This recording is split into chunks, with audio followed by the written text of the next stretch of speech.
제가 교육 전도사 한 것 빼고 목회한 횟수만 한 40년 가까이 됩니다. 그런데 그 40년의 기간 중에 새벽기도 역시 마찬가지인데 언제나 말씀을 전할 때는 긴장이 되고 떨려요. 우리 교회에서 33년 이상을 심호하면서도 역시 마찬가지였습니다. 굳이 이렇게 말씀을 드리는 건 지금도 그렇다 그 말입니다.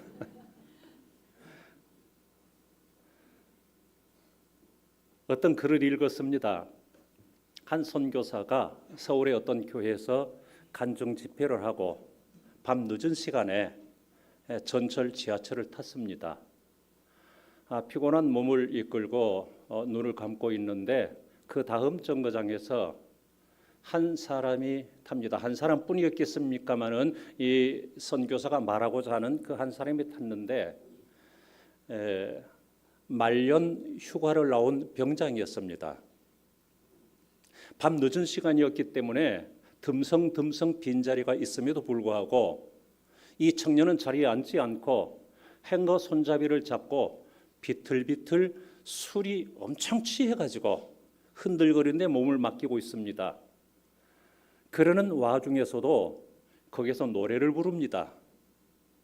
어떤 노래를 부르려 하면 나 같은 죄인 살리신 주 은혜 놀라워.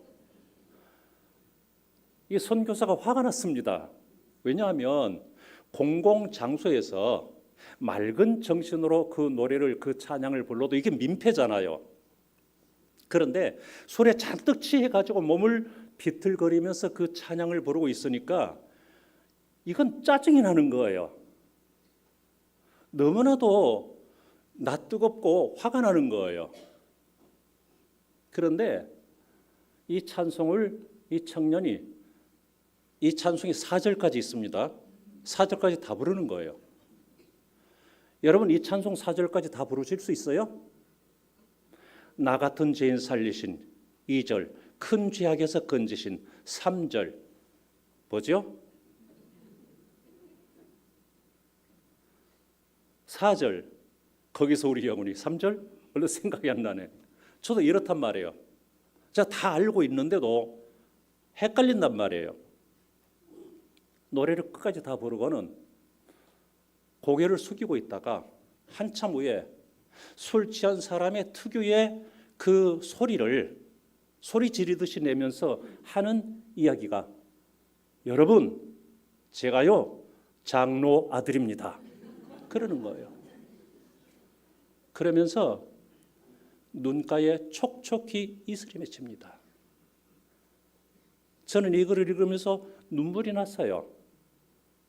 이 청년이 여러분 내가 장로 아들입니다.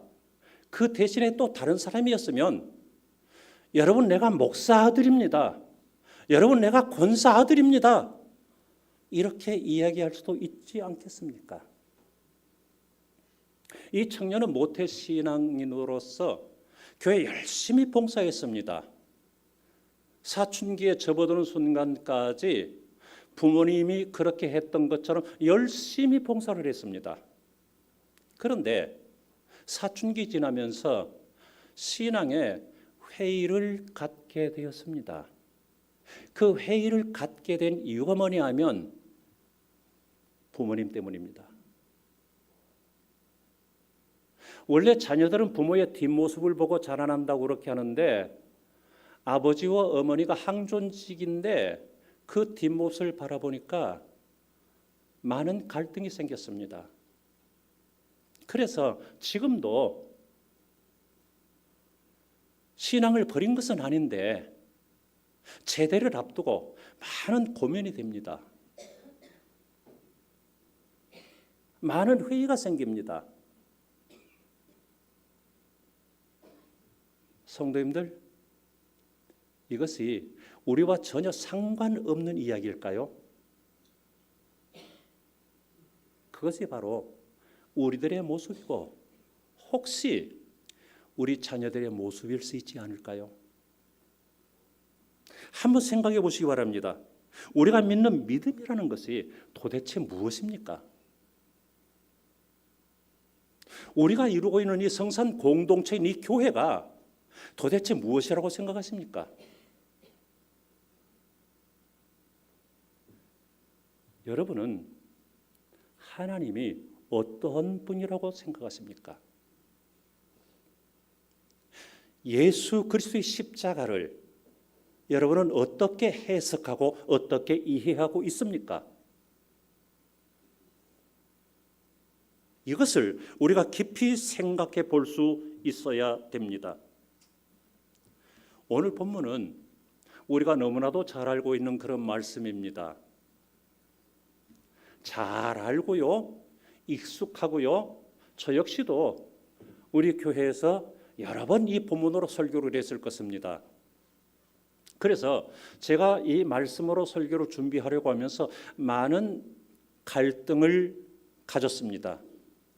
약 20일 전에 목사님께 설교 부탁을 받고는 굳이 이 말씀이 굉장히 자주 접하는, 그래서 식상할 수 있는 말씀인데 더욱이 제가 모처럼 하는 설교를 그 식상할 수 있는 그 본문을 가지고 설교를 한다고 하니까, 설교를 하려니까 많은 고민이 됐습니다.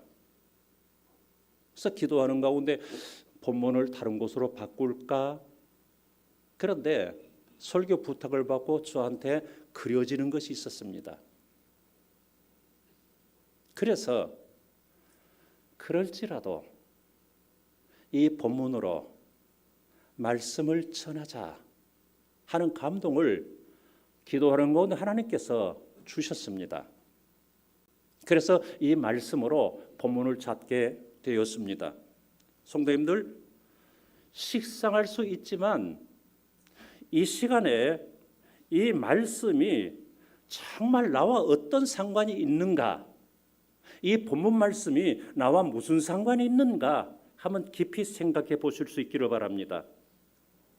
우리가 아무리 잘 알고 있다고 할지라도, 우리에게 아무리 익숙하다고 할지라도요, 그것 자체는 하나도 중요하지 않습니다.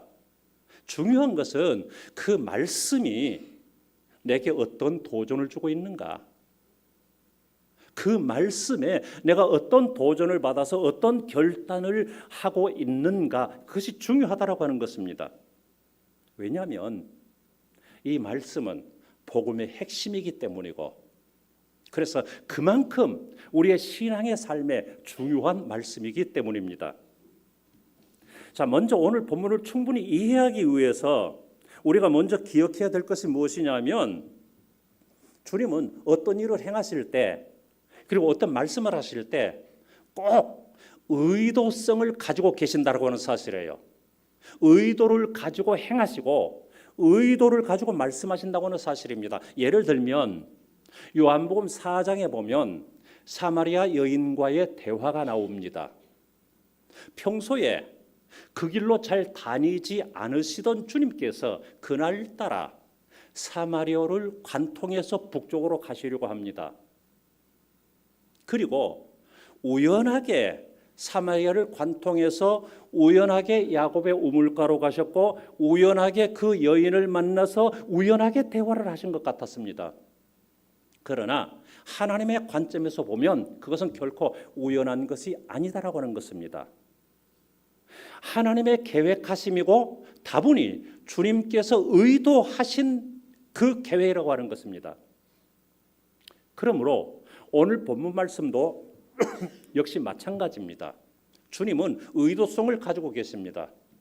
지금 이 노중이 어디로 가는 길이냐 하면 잘 아시다시피 변화산으로 가는 길입니다. 변화산으로 가는 길 노중에 빌립보 가이사랴 지역이 있습니다. 그런데 주님께서는 점심을 사 먹기 위해서도 아닌데 굳이 그냥 가시던 길 계속 갔으면 되는데 굳이 그 빌립보 가이사랴에 들리셨습니다. 왜요? 의도를 가지고 그렇게 하셨다고 하는 것입니다. 이게 중요해요. 주님은 의도를 가지고 그렇게 하셨다고 하는 사실이에요. 그러면은 가이사랴 빌립보 또는 빌립보 가이사랴는 어떤 지역입니까? 아주 아름다운 지역이에요. 황제의 도시예요. 당시에 헤롯 2세인 헤롯 빌립 2세가 자기 이름의 명성을 위해서, 그리고 로마 황제 가이사의 이름을 넣어서 가이사랴 빌립보 또는 빌립보 가이사랴라고 그 도시 이름을 지었습니다. 그래서 헌납을 한 도시입니다. 그런데 당시에 황제 이름이 들어간 도시는 덜어 있었습니다. 그런데 황제 이름을 넣기 위해서는 몇 가지 조건이 필요합니다. 첫째, 그 도시 규모가 아주 좋아야 된다라고 하는 것입니다. 일정한 수준 이상이어야 해요. 그러니까 아름다워야 돼요. 규모도 커야 돼요. 두 번째, 그 중앙에 황제의 신전이 있어야 해요. 세 번째, 그곳에 도서관과 공연장이 있어야 해요. 그래야 황제의 도시로 명명할 수가 있었습니다. 그런 빌립보 가이사랴 지역입니다. 그러니까 제자들이 그곳을 바라볼 때 휘황찬란합니다. 너무나도 아름답습니다. 시골 출신들이잖아요. 그런데 그 모습을 바라보니까 얼마나 기가 죽고 주눅이 들겠습니까? 주님께서 의도하신 바라고 하는 것을 말씀을 드렸습니다. 이때에 예수님께서 그것을 바라보고 눈이 동그라져 있는 제자들에게 물으십니다. 사람들이 나를 누구라고 하느냐? 너희는 나를 누구라고 하느냐?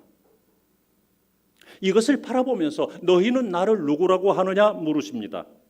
여러분 생각해 보시기 바랍니다. 하나님을 알지 못하는 안 믿는 사람들이 더 잘 사는 것 같고, 의인이 잘 되는 것이 아니라 악인과 불의한 자가 더 잘 되는 것 같고, 그리고 법을 지키는 자들이 아니라 법을 어기는 자들이 더 보호받는 것 같다는 이 현실 속에서 정직하게 살고자 하고, 믿음 따라 살고자 하고, 기도로 말씀으로 살아가고자 하는 설상가상 잘 배우지 못했고 가난하기도 한 그런 내게 물으십니다. 그런 환경 속에서 살기 힘들고 어렵지? 그러면 이 속에서 너는 나를 누구라고 하느냐? 이렇게 물으십니다. 기도하지 않는 사람들이 더 건강하고 더 잘 되는 것 같고, 신앙생활 대충 하는 사람이 더 복받는 것 같은 그런 이 모순된 현실 속에서 주님은 물으십니다. 그 가운데서 살아가는 너는 나를 누구라고 하느냐? 화려하고 세상 문명의 최첨단을 걷는 현실 속에서 너무나도 둔해서 그것 따라가지 못하고 계속 뒤처지기만 해서 왕따 당하고 계속 밀려나기만 한 그런 내게 주님께서 물으십니다. 그 속에서 너는 나를 누구라고 하느냐? 성도님들, 우리가 말씀을 통해서, 설교를 통해서, 성경을 읽는 것을 통해서 수없이 들었던 그런 말씀입니다. 그래서 이 시간에 식상할 수 있습니다. 그러나 그 식상할 수 있는 그 말씀을 주님은 이 시간에 말씀하고 있다라고 하는 것입니다. 식상하냐? 그러면 너는 나를 누구라고 하는데? 너는 나를 누구라고 하는데 식상하냐? 말씀하시는 것입니다. 베드로는 주님의 질문, 그러면 너희는 나를 누구라고 하느냐? 이 질문에 그렇게 대답합니다. 16절 하반절의 말씀입니다. 주는 그리스도시요 살아계신 하나님의 아들이십니다. 여기서 베드로는 세 가지를 분명히 알고 있었습니다. 첫째, 예수 그리스도, 예수님은 나를 죄에서 구원하신 구세주다. 둘째로, 하나님은 살아계신 하나님이시다. 셋째로, 예수님은 그 살아계신 하나님의 아들이시다. 베드로는 이걸 분명히 믿었다라고 하는 거예요. 그리고 그렇게 고백했다라고 하는 것입니다. 이런 환경 속에서도 베드로는 끝까지 황제의 논리가 아니라 주님을 선택했다라고 하는 거예요. 이제 여기에 대해서 주님은 말씀하십니다. 18절 말씀입니다. 너는 베드로라, 내가 이 반석 위에 내 교회를 세우리니. 잘 아시다시피 여기서 베드로는 자연인의 베드로가 아니라 바로 주는 그리스도시요 살아계신 하나님의 아들이십니다라고 하는 이 반석, 여기에 주님의 교회를 세우겠다고 하는 것입니다. 여러분, 여기에서 로마 가톨릭과 개신교가 나누입니다. 로마 가톨릭 천주교는 베드로 자연인의 교회를 세우는 것으로 받아들이고 있습니다. 그래서 베드로가 일대 교황이 됩니다. 그러나 우리 개신교는 그렇게 믿지 않습니다. 성경의 그 깊은 의미를 해석해 보면, 그리고 우리 개신교가 받아들이는 것은 자연인 베드로가 아니라 그가 고백한 신앙 고백 위에 주님의 교회를 세운다라고 하는 것입니다.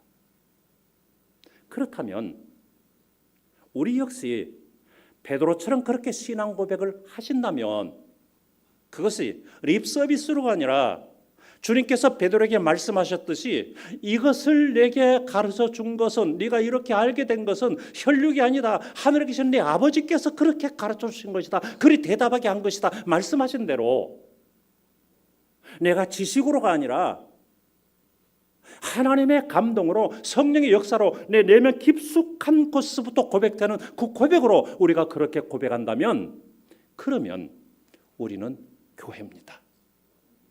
나 한 사람은 교회인 거예요. 나 한 사람의 교회들이 모여서 성산 공동체를 이루고 있다라고 하는 말씀입니다. 자, 그러면 한번 깊이 생각해 보시기 바랍니다.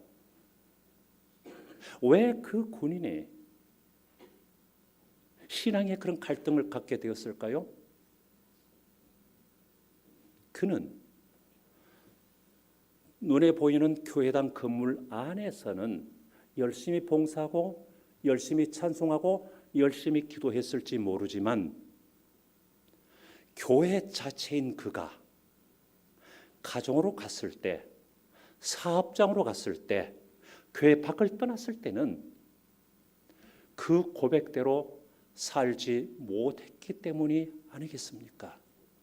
그러면은 그 청년의 부모인 장로님과 권사님 뿐이겠습니까? 목사는요? 다른 직분자는요? 아니, 다른 교인들은요?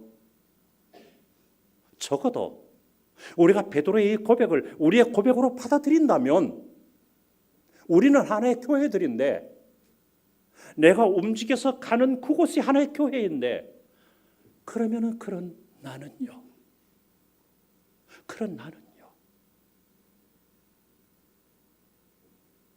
저는 이 말씀을 깊이 묵상하면서 마음에 많은 찔림을 갖게 되었습니다. 그냥 잘 알고 있는 말씀임에도 불구하고 많이 미안했습니다. 많이 눈물이 났습니다. 주는 그리스도시요 살아계신 하나님의 아들이십니다. 이것이 교회의 고백입니다. 그러므로 우리가 신앙생활을 하면서 가장 중요한 것은 무엇이냐면 바로 이것을 우리가 신앙생활의 기초로 삼아야 한다고 하는 사실입니다. 성도님들, 우리가 살아가면서 신앙생활을 하면서 착각하는 것이 무엇이냐면 흔히 그런 말을 합니다. 오라, 우리가 세상을 변화시키자, 우리가 민족을 복음화하자, 춘천을 성시화하자. 제가 춘천 온 지 34년 6개월이 됩니다. 그런데 제가 오기 전부터 춘천 성시화 운동이 일어나고 있습니다. 그래서 시작한 지가 몇 년 되었는지 모르겠어요. 한 40년 되는지 모르겠습니다. 그러면 지금 춘천이 성시화되었습니까? 민족 복음화를 그렇게 외쳤는데 민족이 복음화되었습니까? 우리가 세상을 변화시키자고 그렇게 일어났는데 세상이 변화되었습니까? 이것처럼 허황되고 대단히 죄송하지만 허망한 구원을 얻습니다. 세상을 변화시키지 말자는 것이 아닙니다. 민족 복음화를 부정하는 것이 아닙니다. 춘천 성시화를 거부하는 것이 아닙니다. 좋습니다. 그러나 중요한 것이 있습니다. 그것이 뭐냐면 내가 먼저예요. 세상을 변화시키기 전에, 민족 복음화 전에 내가 변화되고 내가 복음화되어야 되고 춘천 성시화되기 전에 내 심령이 성화되어져야 된다고 하는 사실이에요. 이게 우선이에요. 그런 사람들로 살아가면 주님의 말씀처럼 사람들이 너의 착한 행실을 보고 하늘에 계신 너의 아버지께 영광을 돌릴 것이다. 그런 모습을 바라보면서 사람들이 하나님께 영광 돌리지 않겠습니까? 초대교회 성도들은 그렇게 살았습니다. 모진 고난 속에서도 그렇게 살았습니다. 이것이 우선이라고 하는 사실입니다.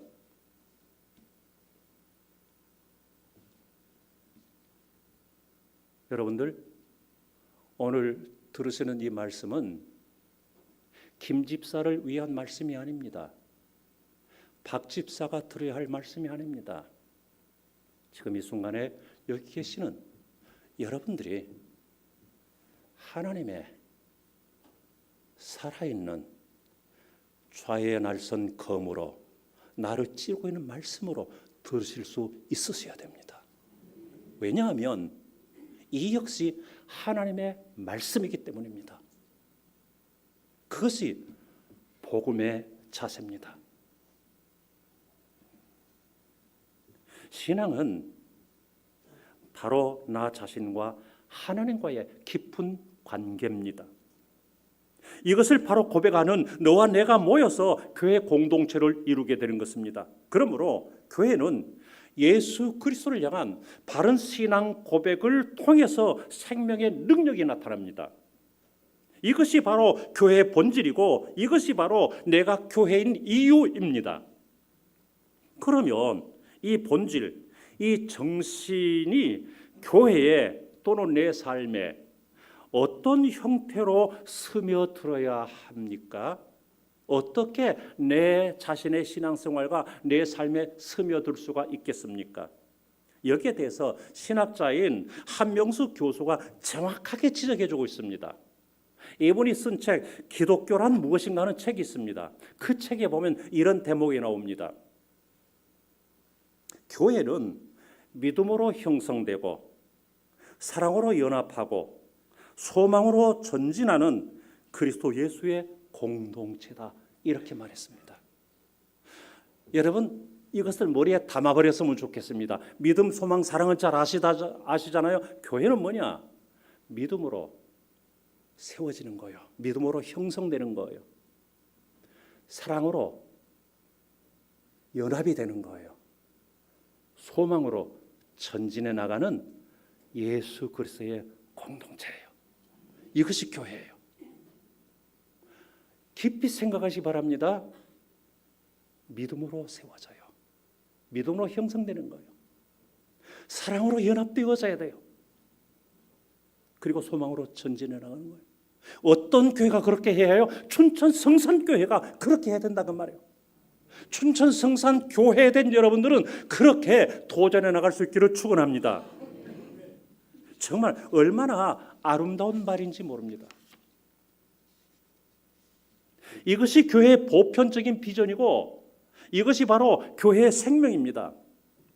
오래전에 어떤 분이 목양실에 찾아와서 제게 그런 질문을 하시더군요. 목사님의 목회 비전은 뭐예요? 제가 참 난감했습니다. 왜냐하면 어떤 야망을 가지자면 이런 비전 저런 비전 가질 수 있을 거예요. 이렇게 되기를 원한다 저렇게 되기를 원한다 어떤 목표를 세울 수 있습니다. 그러나 저는 목회의 비전이나 교회의 비전은 같아야 된다고 생각해요. 그것이 뭐냐면 바로 예수 그리스도의 생명력을 드러내는 거예요. 예수 생명 가치를 드러내는 거예요. 자, 그러면 이것이 목회 비전이고 이것이 교회 비전이어야 한다면 여러분들의 신앙생활의 비전 역시 마찬가지지 않겠습니까? 목회의 비전은 저렇고 교회 비전은 저런데 나의 비전은 아니야. 여러분의 개인적인 이 세상의 비전은 또 달리 있을지 모르지만 적어도 우리가 비전이라고 얘기할 때는 예수 그리스도를 중심에서 말하는 것인데, 이 세상에서는 어떤 꿈이나 어떤 야망이라고 말할 수 있을 것인데 적어도 비전이라고 한다면 같아야 되지 않겠습니까? 그렇다면 여러분 개인 역시 예수 그리스도의 생명 가치를 드러내야 되지 않겠습니까? 내가 크든지 작든지 빛도 등대 뿔빛도 있고 횃불도 있고 촛불도 있듯이 크게 비출 수도 있고 작게 비출 수도 있지만 빛은 빛이니까 그렇게 해야 되지 않겠습니까? 누가요? 우리가. 그렇다면 앞으로 성도님들, 여러분들은 예수 생명 가치를 드러낼 수 있기를 축원합니다. 우리의 목적은요, 내가 예수 믿고 부자 되는 것이 아니지 않습니까? 아니, 필요하지요. 자녀들이 잘 되고 그리고 만사가 형통하고 이것이 우리의 궁극적인 목적은 아니라 그 말이에요. 이것은 이 모든 것을 너에게 도와시리라 말씀하신 주님이 덤으로 우리에게 주시는 것이죠. 왜요? 그것은 필요해서 주신 것이니까. 신실하게 예수 잘 믿는다고 다 부자는 아니고, 그렇다고 다 건강한 건 아니고, 그렇게 다 자녀가 잘 되는 것은 아니니까 하나님께서 필요해서 주시는 것이니까. 그렇다면 우리는 적어도 그것이 목적이 아니라 정말로 우리의 중점적인 신앙의 목적은 예수 생명 자체예요. 예수의 십자가예요. 그것이 우리의 신앙의 목적이고 목표다 그 말입니다. 이것이 우리의 비전이다 그 말입니다. 이제 주님께서 이어서 말씀하십니다. 18절의 말씀입니다. 이렇게 말씀하십니다. 내가 이 반석 위에 내 교회를 세우리니 음부의 권세가 이기지 못하리라. 여러분, 베드로의 그 고백, 주는 그리스도시요 살아계신 하나님의 아들이십니다 하는 이 고백이 얼마나 좋았으면 예수님께서 이렇게 칭찬하면서 이렇게 말씀하셨겠습니까? 그런데 이렇게 칭찬, 주님께서 좋아라 하시고 주님께서 칭찬하시는 이 고백을 우린들 못하겠습니까? 우리도 해야 되지 않겠습니까? 주는 그리스도시요 살아계신 하나님의 아들이십니다. 여러분, 우리가 성도님들 서로 보면서 아무개 장로님, 아무개 권사님, 아무개 목사님, 아무개 집사님 사랑해요, 사랑해요, 사랑해요 하잖아요. 그런데 대부분 그것은 어떤 거요? 립 서비스죠. 그럴 때가 많죠. 그렇지 않기를 바랍니다만 그게 많잖아요. 그렇잖아요. 그런데 립 서비스가 아니라 정말 내 중심에서 그렇게 고백될 수 있다면 주님께서 얼마나 기뻐하시겠습니까? 주님이 이렇게 좋아하시고 이렇게 기뻐하는 걸 왜 못하겠습니까? 왜 못하겠습니까? 할 수 있는 거죠. 여기서 주님의 말씀에서 우리가 깨닫는 것이 있습니다. 교회는 주님의 교회고 주님이 세워나가신다. 두 번째로, 주님은 어떤 장소가 아니라 그 바른 신앙 고백 위에 교회를 세우신다. 세 번째로, 우리가 예수 믿고 이 세상을 살아갈 때 음부의 권세, 사탄의 도전은 항상 있다. 네 번째, 그러나 바른 신앙 고백을 하게 되면 그 사탄의 세력은 우리를 해하지 못한다. 이걸 주님은 말씀하고 계시는 거예요. 아울러 춘천 성산교회는 주님의 교회인 줄 믿습니다. 그리고 춘천 성산교회는 주님이 세워나가시고 주님이 지키시는 줄 믿습니다. 왜냐하면 이 신앙 고백 위에 세워진 교회가 춘천 성산교회이기 때문입니다. 우리 춘천 성산교회가 세워진 지 벌써 38년 되었습니다. 이 교회는 주님께서 여러분을 통해서 세워 오셨고 또 그리고 앞으로도 여러분을 통해서 세워나가실 것입니다. 저는 이 말씀을 준비하면서 의도적으로 우리 표를 제목으로 둔 간증집 1권, 2권을 한번 읽어보았습니다. 많은 감회가 새로웠습니다. 교회 역사가 거기에 묻어 있었습니다. 하나님께서 한 사람 한 사람을 통해서 교회를 이렇게 세워나가시는구나.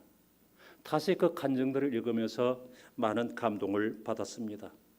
그러면은 교회를 그렇게 하신다면은 하나님은 우리 개인도 마찬가지 아니겠습니까? 우리 개인 역시 교회들이기 때문입니다.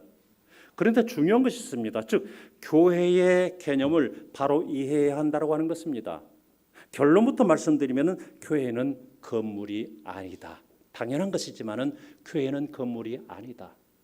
교회를 건물로 여긴다면 우리의 신앙생활은 이 공간 안에서 국한되고 공간 밖에서는 별로 상관이 없을 것입니다.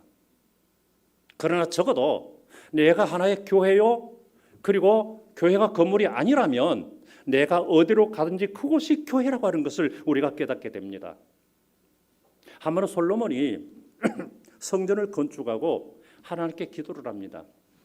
하나님, 하늘의 하늘이라도 주를 용납할 수가 없고 주를 감당하지 못하겠다면 어찌 이 땅이겠습니까? 하물며 내가 손으로 지은 이 성전이겠습니까? 어찌 하나님이 여기에 거하실 수가 있겠습니까? 솔로몬의 이 기도는 하나님이 성전에 거하시지 않는다라고 하는 것이 아니라 성전에만 가두어둘 수 없다라고 하는 거예요. 왜냐하면 하나님은 어디나 계시기 때문에. 그러나 중요한 것이 있습니다. 내가 이런 신앙 고백을 한 여기에 하나님은 계시고 그 내가 저쪽으로 가도 거기 하나님이 계신다고 하는 사실입니다. 솔로몬은 이렇게 기도하면서 하나님, 그러나 백성들이 성전을 향해서 손을 들고 기도하거든 하나님 하늘에서 들으시고 응답해 주십시오. 하나님은 이게 너무 기뻤어요. 그래서 응답하시는데 어떻게 응답하시느냐면 역대하 7장 16절에서 이렇게 응답하십니다. 이는 내가 이미 이 성전을 택하고 거룩하게 하여 내 이름을 여기에 영원히 있게 하였음이라. 내 눈과 내 마음이 항상 여기에 있으리라. 얼마나 감사해요. 얼마나 감사해요. 여기서 발견하는 것이 무엇이냐면 내 이름을 영원히 여기에 있게 하겠다. 내 눈과 귀가, 내 눈과 내 마음이 여기에 있다. 공간 안에가 아니라 공동체 안에, 신앙 고백을 바로는 여러분의 심령 안에 하나님 그렇게 지키신단 말이죠. 불꽃 같은 눈동자로 지키신다고 하는 말씀입니다. 왜 그래요? 내가 이미 이 성전을 택하고 거룩하게 하였기 때문에. 여러분 기억하시기 바랍니다. 여러분은 이미 하나님이 택하셨어요. 그리고 하나님이 거룩하게 하셨단 말씀이에요. 그러므로 여러분은 어떤 존재들이에요? 성도들이에요. 거룩한 존재들이에요. 이 모임, 이 공동체는 뭐예요? 성전이에요. 즉 거룩한 공동체예요. 하나님이 그렇게 만드셨다 그 말이죠. 그러나 공간이 아니다라고 하는 거예요. 여기서 우리가 어디서나 우리의 신앙의 삶이 중요하다라고 하는 것입니다. 예수님은 요한복음 4장에서 수가성 사마리아 여인과의 대화에서 그렇게 말씀하십니다. 요한복음 4장 21절입니다. 이 산에서도 말고 예루살렘에서도 말고 너희 아버지께 예배할 때가 이르리라. 공간이 중요하지 않다라고 하는 거예요. 그리고 하시는 말씀이 뭐냐면 4장 23절 24절에서 아버지께 참되게 예배하는 자들은 영과 진리로 예배할 때가 원하니 곧 이때라. 아버지께서는 자기에게 이렇게 예배하는 자들을 찾으시느니라. 하나님은 여기시니 예배하는 자가 영과 진리로 예배할지니라. 진정한 예배는 공간이 아니라 그 마음과 자세가 중요하다고 하는 것입니다. 만약에 여러분들이 여기서도 마음이 딴 데 있다면 그것은 예배가 아니에요.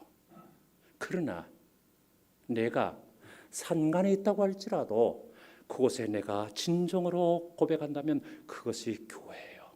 하나님이 함께 하시는 거예요. 여러분 이것을 일찍 우리는 경험했어요. 코로나 통해서 경험하지 않았습니까? 우리는 비대면 예배를 가정에서들 많이 드렸습니다. 거기 하나님이 안 계시던가요? 아니요. 하나님이 함께 하셨습니다. 왜요? 거기서 거룩하게 예배하기 때문에요. 마지막입니다. 에베소 2장 22절에서 이렇게 말씀하십니다. 너희도 성령 안에서 하나님이 거하실 초소가 되기 위하여 그리스도 예수 안에서 함께 지어져 가느니라. 여러분, 우리들에게 하시는 말씀이요. 함께 지어져가는 존재들이에요. 자, 그러면 이제 이 교회를 바로 세우기 위하여 여러분은 어떻게 하시겠습니까? 무엇을 하시겠습니까? 생각해 보시기 바랍니다. 자, 이 시간에 다 같이 눈을 한번 감아 보시기 바랍니다. 눈을 감으시고 한번 들어보시기 바랍니다. 지금 여러분은 주님 앞에 있습니다. 여러분 앞에 계시는 주님께서 그 주님 앞에는 여러분에게 물으십니다. 사랑하는 아무개야, 너는 나를 누구라고 하느냐? 너는 바른 신앙 고백 위에 세워져 있니? 주는 그리스도시요 살아계신 하나님의 아들, 거기에 세워지는 바른 교회가 너가 되기를 원한다. 그러므로 너는 교회가 되어라. 그리고 성산 공동체로 연합하거라. 성도님들, 여러분 앞에 주님은 누구입니까? 십자가의 주님 앞에 여러분은 어떤 존재입니까? 하나님, 십자가 주님을 바라봅니다. 주님 앞에 나는 누구입니까? 아니, 내 앞에 너무나도 거룩하게 서 계시는 주님은 도대체 나와 어떤 관계에 계시는 분입니까? 주님, 내가 교회입니다. 내가 교회입니다. 나를 바로 세워나가게 하옵소서. 예수님 이름으로 기도합니다. 아멘.